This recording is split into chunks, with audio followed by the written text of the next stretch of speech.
That's another nation constantly on the brink, North Korea. Their Supreme Leader Kim Jong Un has issued a diktat.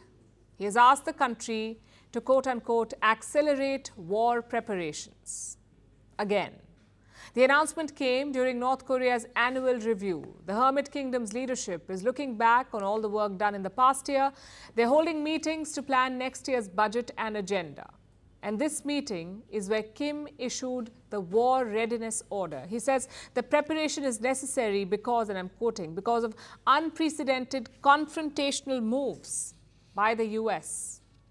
So he's citing American provocation for this military buildup. Here's our report. It's a busy week in Pyongyang for the North Korean government. Senior leaders are pulling up in their Mercedes-Benz limousines. The cars are technically banned in North Korea because of sanctions imposed on luxury goods, but it seems they're easily available to the top North Korean officials. All these senior Workers' Party of Korea leaders are gathering in the capital for a year-end review. Every year, there's a plenary meeting of the party's Central Committee. This year is no different. The senior leadership has gathered to present their reports and, of course, praise the visionary policies of their supreme leader, Kim Jong Un. Look at their reactions when the man of the moment arrived.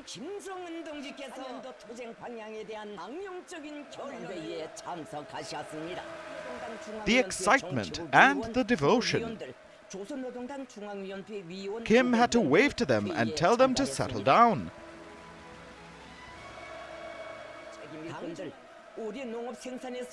Like a rock star asking the audience to be quiet and let the show begin. And much like a famed rock star, Kim was sure to play his greatest hits. He issued the diktat they'd all come to hear. Accelerate war preparations. Yes, like every year, Kim made sure to call for more military readiness, and the crowd went wild. Another standing ovation. There was non-stop cheering in the bright red party hall and also over at North Korean state media stations. Kim had given the word. North Korea would fight back. Against whom? The US, apparently. And by extension, American allies in the Far East. Kim's war preparation order was issued to 3 entities: the North Korean military, the country's military-industrial complex, and of course, the nuclear weapons sector.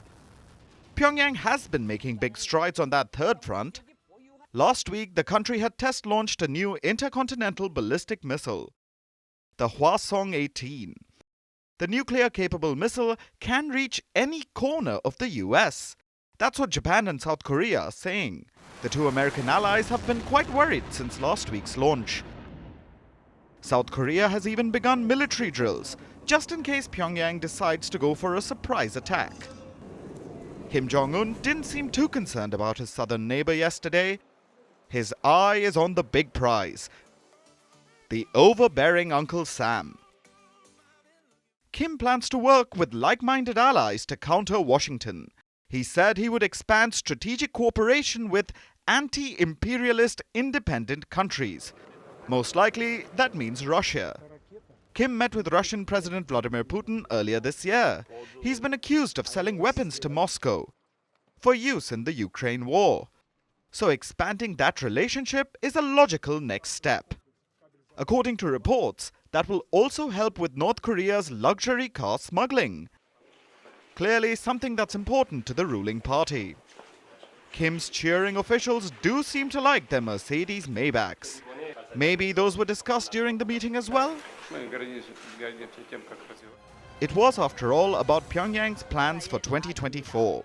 North Korean media just shared a jingoistic snippet of the whole affair. More policies were certainly announced, but we'll have to wait for a few more days for those details. The Hermit Kingdom usually televises Kim's grand speech every New Year's Day. This little speech was just a teaser.